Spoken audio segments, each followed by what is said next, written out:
उत्तर प्रदेश के लोग आपके साथ हैं, मध्य प्रदेश के लोग आपके साथ हैं। 140 करोड़ लोग मिलके इस अध्यादेश का विरोध करेंगे, जनतंत्र को बचाएंगे दोस्तों। और मैं पूरे देश के लोगों को बोलना चाहता हूं, यह मत सोचना कि यह केवल दिल्ली वालों के साथ हुआ है। मुझे अंदर से पता चला यह मोदी जी का पहला वार है।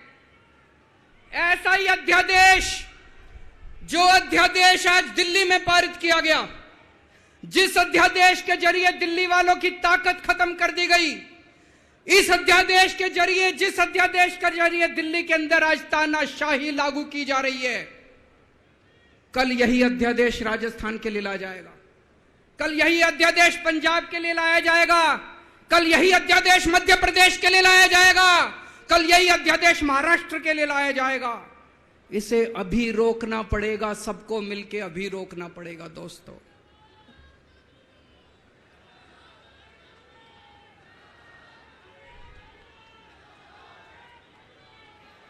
मोदी जी दिल्ली वालों के पीछे क्यों पड़े हैं?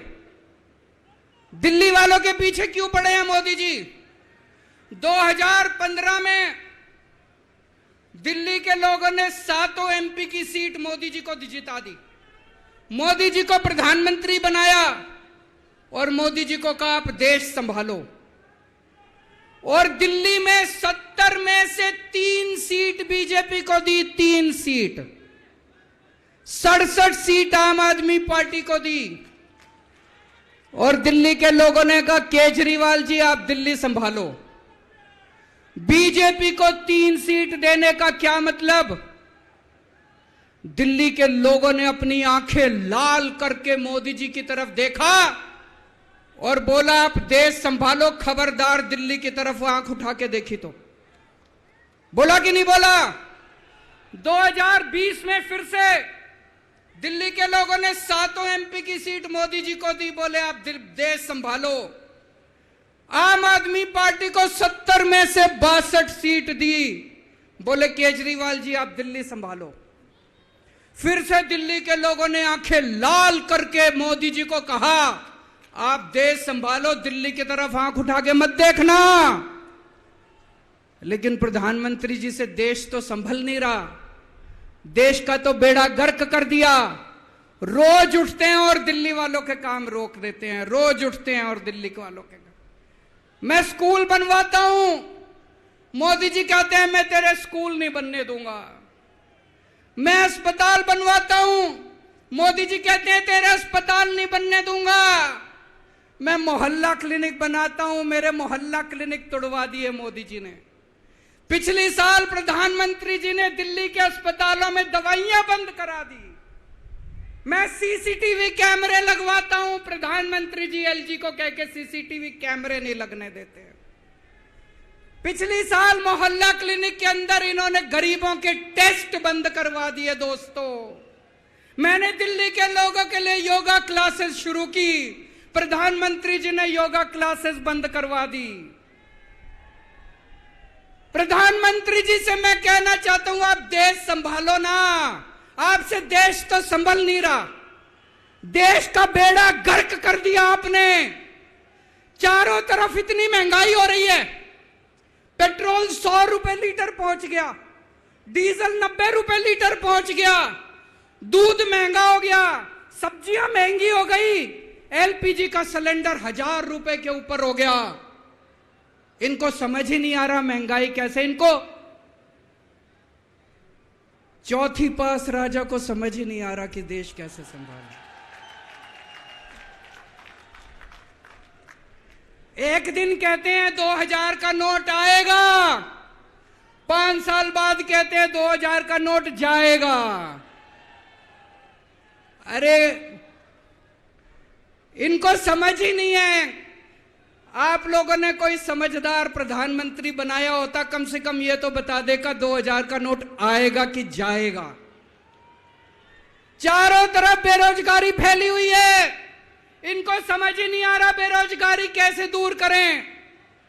चारों तरफ भ्रष्टाचार फैला हुआ है, इनको समझ ही नहीं आ रहा भ्रष्टाचार दूर कैसे करें। जीएसटी की वजह से व्यापारियों का बेड़ा गर्क हुआ पड़ा है। इनको समझ ही नहीं आ रहा जीएसटी को कैसे ठीक करें। पूरे देश का रेलवे में मेरी आप लोगों से गुजारिश है, एक टेस्ट करके देखना। कोई second class AC, third AC, second class की टिकट खरीद लेना, सेकंड क्लास स्लीपर की। एक बारी रेल में जाके देखो इन्होंने रेलवे का क्या हाल कर दिया। पूरी रेलवे का बेड़ा गर्क कर दिया। अच्छा खासा चलता हुआ रेलवे इन्होंने बेड़ा गर्क कर दिया इन लोगों ने। 2002 में प्रधानमंत्री जी गुजरात के मुख्यमंत्री बने। 12 साल गुजरात के मुख्यमंत्री रहे। पिछले 9 साल से देश के प्रधानमंत्री हैं। 21 साल हो गए मोदी जी को राज करते करते, 21 साल। 2015 में मैं दिल्ली का मुख्यमंत्री बना। मेरे को 8 साल हो गए दिल्ली पे राज करते करते।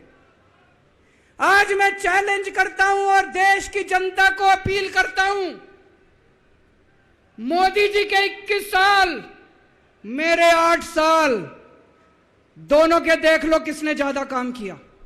केजरीवाल ने ज्यादा काम करा। केजरीवाल ने 8 साल में ज्यादा काम करा कि मोदी जी ने 21 साल में ज्यादा काम करा। अरे इनसे काम तो होता नहीं है। देश के अंदर जो अच्छा काम करता है उसको रोकने की कोशिश करते हैं। ये आज दिल्ली के सारे अच्छे काम रोकना चाहते हैं। मोदी जी के पास तो फुल पावर थी 21 साल। मेरे को तो इन्होंने काम भी नहीं करने दिए, हर काम में टांग अड़ाया। फिर भी मेरे 8 साल उठा के देख लो, कितने स्कूल बनवा दिए, कितने अस्पताल बनवा दिए, लोगों का इलाज मुफ्त कर दिया, लोगों के बच्चों को पढ़ाई दे रहे हैं अच्छी, बिजली मुफ्त कर दी। मैंने बिजली मुफ्त करी। मोदी जी कह रहे हैं फ्री की रेवड़ी बांट रहा है। अरे गरीबों के हाथ में अगर 4 रेवड़ी रख दी तो कौन सा बुरा हो गया। मोदी जी आपने तो रेवड़ी नहीं, पूरा का पूरा रेवड़ा उठा के अपने दोस्त को दे दिया। पूरा का पूरा देश उठा के अपने दोस्त को दे दिया। पूरा की पूरी केंद्र सरकार उठा के अपने दोस्त को फ्री में दे दी। मैंने तो 4 रेवड़ी रखी थी एक एक हाथ में, गरीबों के हाथ में। आपने तो रेवड़ा ही उठा के दे दिया सारा का सारा। अब लोग प्रधानमंत्री जी से पूछने लगे हैं कि केजरीवाल ने इतने स्कूल बना दिया, आपने क्या किया। उनके पास कोई जवाब नहीं है। अभी पिछले साल मैं गुजरात का चुनाव लड़ने गया। वहां पे हर आदमी, गुजरात के हर आदमी के मुंह पे था, अरविंद जी आपने स्कूल इतने अच्छे कर दिए, आपने दिल्ली में स्कूल बच्चों की शिक्षा इतनी अच्छी कर दी। तो एक दिन प्रधानमंत्री जी ने सोचा कि मैं भी जाके स्कूल में फोटो खिंचवाऊंगा।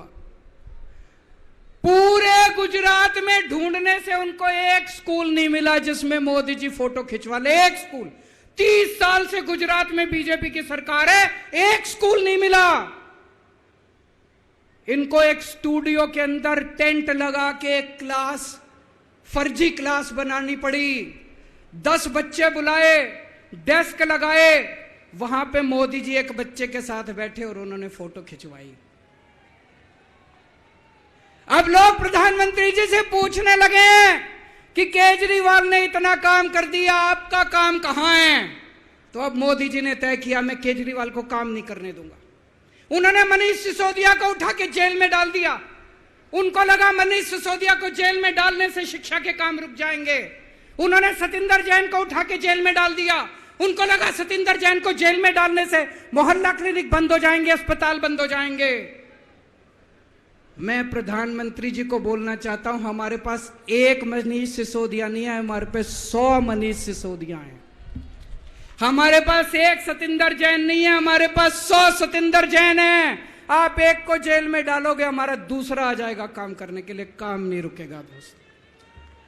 जब इनको जेल में डालने से काम नहीं चला तो अब ये ऑर्डिनेंस लेके आए हैं और ऑर्डिनेंस से ये सारा काम रोकना चाहते हैं। दोस्तों,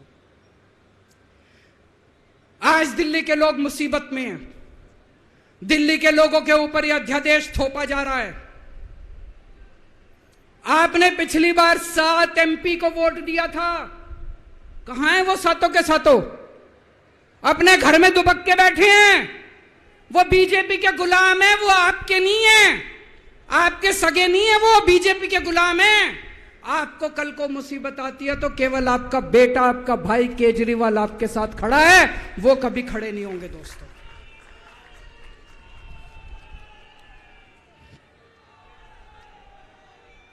और अंत में मैं आपको एक कहानी सुनाना चाहता हूं। चौथी पास राजा, किस किस ने सुनी है ये कहानी?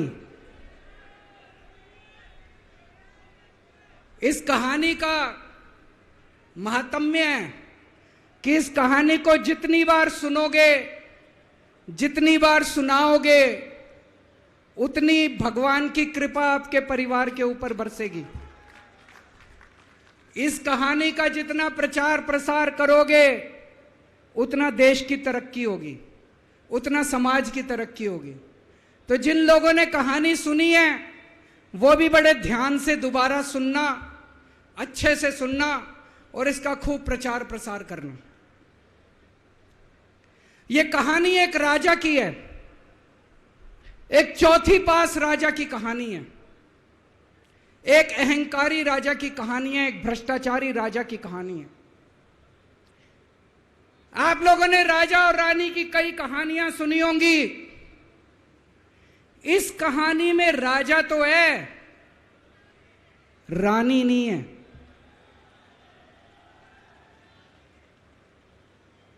तो एक महान देश था, कई हजार साल पुराना देश। उस देश के एक गांव में एक बच्चा पैदा हुआ, बहुत गरीब घर में एक बच्चा पैदा हुआ। तो जैसे गांव के अंदर बच्चा पैदा होने पे ज्योतिषी आते हैं, ज्योतिषी आके बच्चे का भविष्य बताते हैं, ऐसे गांव का ज्योतिषी आया, उसने बच्चे की कुंडली देखी और बच्चे की मां को बोला कि माई, तेरा बेटा बड़ा होके बहुत बड़ा सम्राट बनेगा। माई को समझ नहीं आया, मैं इतनी गरीब, मेरा परिवार इतना गरीब, मेरा बेटा सम्राट कैसे बनेगा। खैर, बच्चा धीरे धीरे बड़ा होने लगा। गांव के सरकारी स्कूल में उसका एडमिशन करा दिया। उसका पढ़ने लिखने में मन नहीं लगता था। पढ़ते पढ़ते, क्लास करते करते चौथी में आके उसने नाम कटवा लिया। उसका पढ़ाई लिखाई में मन नहीं लगता था। बगल में, गांव के बगल में एक रेलवे स्टेशन था। घर में बहुत गरीबी थी। वो बच्चा वहां स्टेशन पे जाके चाय बेचने लगा।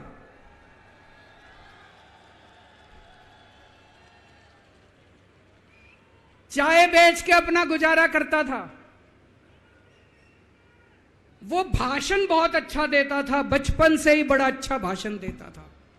गांव के लड़कों को इकट्ठा कर लेता और भाषण देना चालू करता। धीरे धीरे आसपास के गांव में फैल गया कि यह बच्चा भाषण बड़े अच्छे देता है।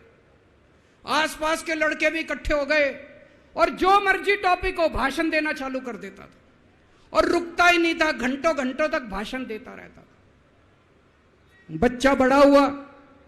ज्योतिषी ने कहा था बड़ा होके बच्चा उस महान देश का सम्राट बन गया। लेकिन राजा तो अनपढ़ था, उसे तो कुछ आता नहीं था। अफसर आते, उस अनपढ़ राजा से जहां मर्जी साइन करा लेते, जहां मर्जी जो मर्जी साइन करा लेते।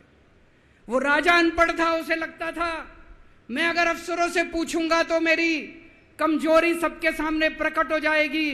अफसरों को लगेगा मेरे को कुछ आता नहीं है। अफसर जो मर्जी लेके आते थे वहां साइन कर देता था। वो धीरे धीरे पूरे देश के अंदर फैल गया कि राजा अनपढ़ है, राजा अनपढ़ है। राजा को बड़ा बुरा लगने लगा। तो राजा ने कहीं से एक फर्जी डिग्री का जुगाड़ कर लिया। एक फर्जी डिग्री का जुगाड़ कर लिया।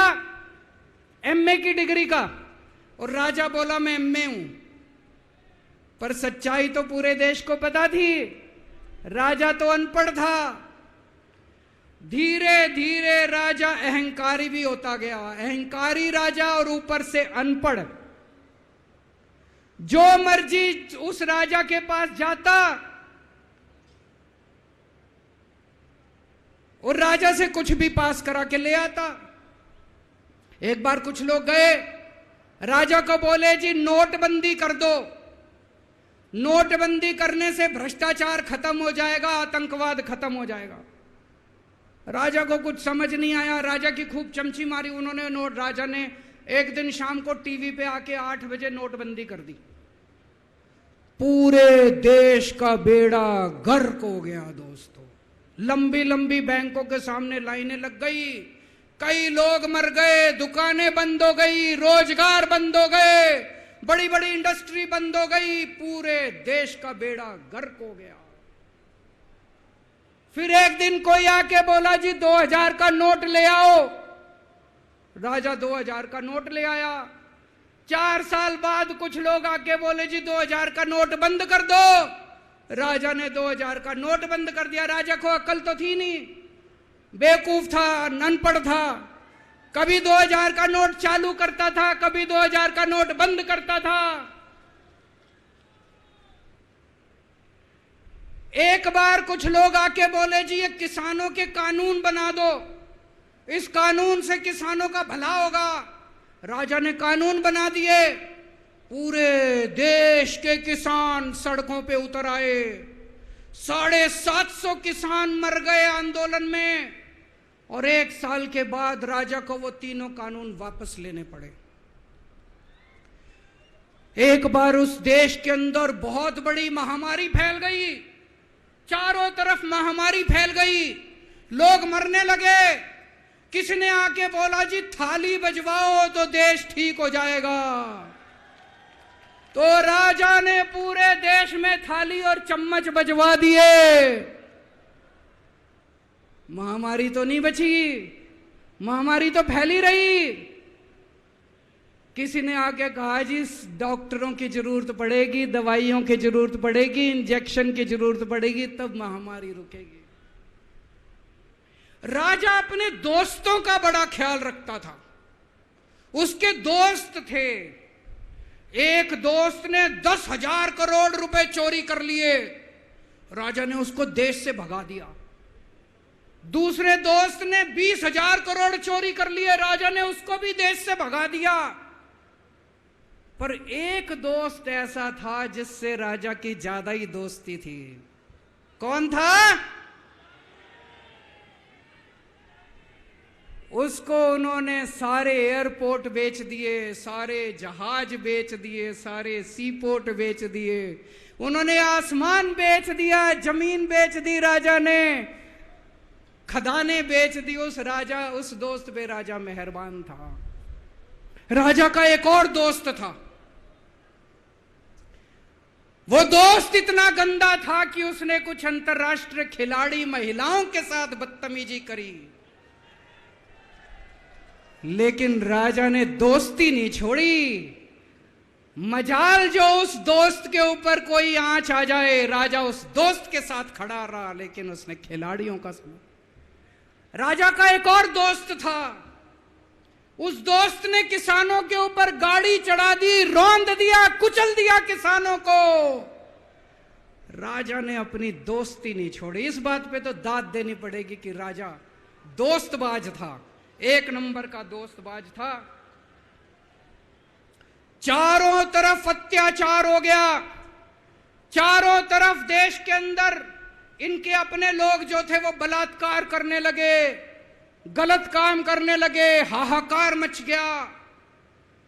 जो राजा के खिलाफ बोलता, राजा उसको पकड़ के जेल में डाल देता। एक दिन एक पत्रकार ने कार्टून बना दिया राजा के खिलाफ, उस पत्रकार को उठा के जेल में डाल दिया। एक दिन एक किसी पत्रकार ने उनके खिलाफ कुछ लिख दिया, उसको पकड़ के जेल में डाल दिया। जो राजा के खिलाफ बोले उसका बेड़ा गर्क। कोई जज, अगर उस राजा के खिलाफ ऑर्डर करता था, राजा उसको बख्शता नहीं था। चारों तरफ अत्याचार, महंगाई, बेरोजगारी। ऊपर आसमान में देवता ये सब देख रहे थे कि पृथ्वी के ऊपर कितना घनघोर अत्याचार हो रहा है। सारे देवता इकट्ठे हुए, देवताओं ने मीटिंग करी, सारे देवता मिलकर शिवजी महाराज जी के पास गए और कहा, महाराज कुछ करो, पृथ्वी के ऊपर अन्याय हो गया, अत्याचार हो गया, चारों तरफ बलात्कार, चारों तरफ हाहाकार मचा हुआ है, जनता परेशान हो रही है। पृथ्वी जी, शिवजी महाराज जी ने अपनी तीसरी आंख खोली और दोस्तों यहां प्रचंड पृथ्वी के ऊपर अजीब अजीब घटनाएं घटने लगी। उज्जैन के अंदर महाकाल की 6 सप्तऋषियों की बड़ी बड़ी 10 फुटा भारी भारी मूर्तियां थी। एक दिन बारिश और तूफान आया और 6 की 6 मूर्तियां टूट गई। लोगों ने कहा बड़ा अपशकुन हो रहा है, बड़ा अपशकुन हो रहा है। एक दिन एक ट्रेन एक्सीडेंट हो गया, 250 से ज्यादा लोगों की मौत हो गई। लोगों ने कहा बड़ा अपशकुन हो रहा है। और एक दिन घनघोर बारिश आई, तूफान आया, ऊपर से आकाशवाणी हुई, सारे देश की जनता को भगवान ने कहा कि आप महान देश के लोग हो, क्या कर रहे हो, उठो, खड़े हो जाओ और इस अहंकारी राजा के खिलाफ सब लोग मिलकर आवाज उठाओ। भगवान आपके साथ है। और उसके बाद दोस्तों सोई हुई जनता जाग गई और 1 साल के अंदर उस अहंकारी राजा का राजपाट जनता ने उखाड़ के फेंक दिया। और उसके बाद वो महान देश दिन दूनी रात चौगुनी प्रगति करने लगा। ये कहानी बड़ी पवित्र कहानी है।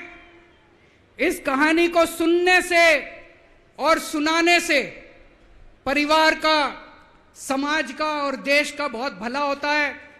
इसे ज्यादा से ज्यादा शेयर कीजिए, ज्यादा से ज्यादा लोगों तक पहुंचाइए ताकि ज्यादा से ज्यादा लोग इसे सुन सकें, इसे समझ सकें। अंत में आपसे एक ही विनती है, अगली बार वोट डालने जाओ तो ऐसे आदमी को वोट डालना, ऐसे आदमी को प्रधानमंत्री बनाना जो कम से कम इतनी तो समझ रखता हो कि 2000 का नोट कैंसिल करना है कि चालू करना है। कपिल सिब्बल साहब एक बहुत अच्छी लड़ाई लड़ रहे हैं। इनकी एक वेबसाइट है इंसाफ के सिपाही। आप लोग, सब लोग ज्यादा से ज्यादा इस वेबसाइट पे जाके इसको लॉगिन करें, रजिस्टर करें और हम सब लोगों को मिलके अपने महान देश भारत देश के लिए काम करना है। भारत माता की।